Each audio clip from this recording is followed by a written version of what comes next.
Hello and welcome to Ribe. My name is Helle. I grew up in a small village just south of here and went to college in Ribe. I lived in the UK for just over 25 years and recently returned to Ribe. Ribe is the oldest town in Denmark and has a very extensive cultural and historical heritage. Its historic centre is very well preserved and is amongst the most characteristic in all of Denmark.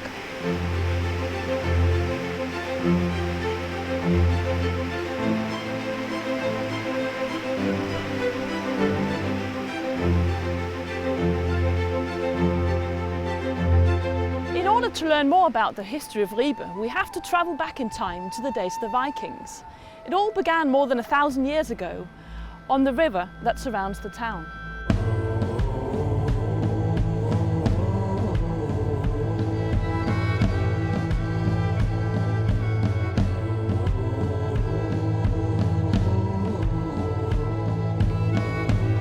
In the centre of Ribe there's also a Viking Museum, where children and adults can play with interactive tools and costume themselves as true Viking warriors.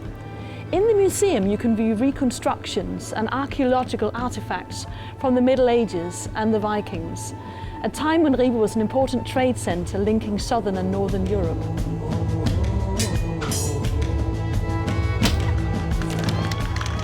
To discover more about the Vikings in Ribe, you can visit Ribe Viking Center, which is a reconstruction of an actual Viking village. Here visitors can take part in activities such as archery. The Vikings weren't just all about overseas conquest by the men. The women had an equally important role to play in maintaining village life, something you can learn more about here. The aspect of Ribe which certainly exceeds all expectations is its charming old town with its ancient houses and cobbled streets. Strolling through this authentic medieval part of town is like going back to a bygone era, and here you can enjoy tranquility away from the busier pedestrianised shopping street. From the Middle Ages, there are legends about bishops, kings and witches, as well as great stories about the fires which reshaped Ribe.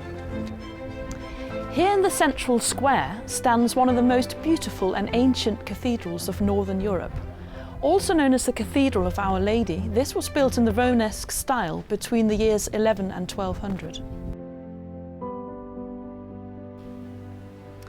From inside the cathedral you can climb up the tower, which is one of the main attractions of the area.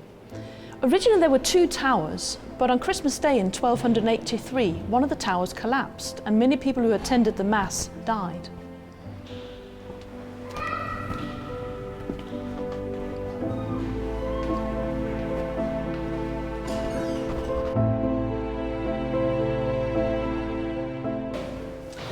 The brick tower was built in the year 1300 and stands 50 metres tall. After climbing 43 steps, you reach the cathedral's museum.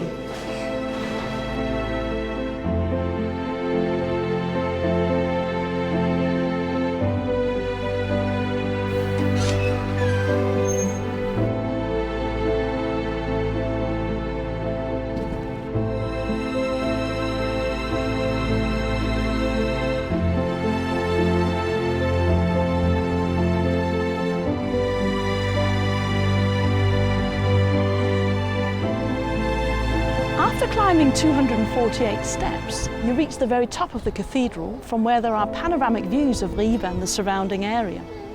From here you can also see the tiny island of Manø, which has only about 30 inhabitants. The island can only be reached during low tide, either on foot, by car or with a small tractor bus.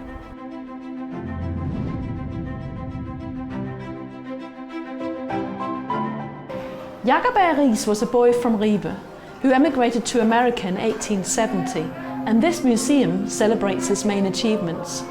Jacob settled in New York, and his hard-hitting articles and photos of the slums at the time were a real eye-opener for the middle classes. His beloved Elizabeth lived in a beautiful mansion which today houses Ribe Art Museum.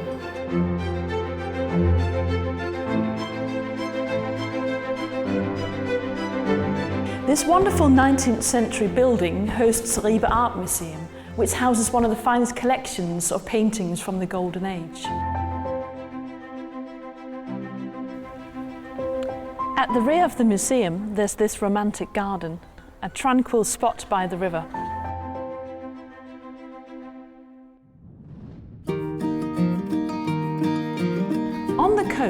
Just a few kilometres from the historic centre, there is the Wadden Sea, which is the largest nature park in Denmark and a Unesco World Heritage Site.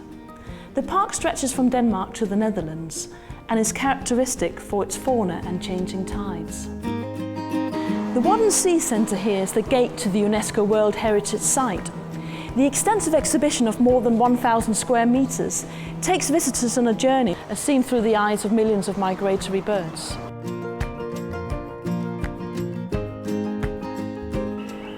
The interactive screens provide an intimate view into the world of these birds and their migrations from thousands of miles away. There are many restaurants in the town to cater for all different tastes, but it's important to try a traditional Danish dish, such as open sandwiches on rye bread. These are best accompanied by a beer from the local brewery, Ribe. Skål!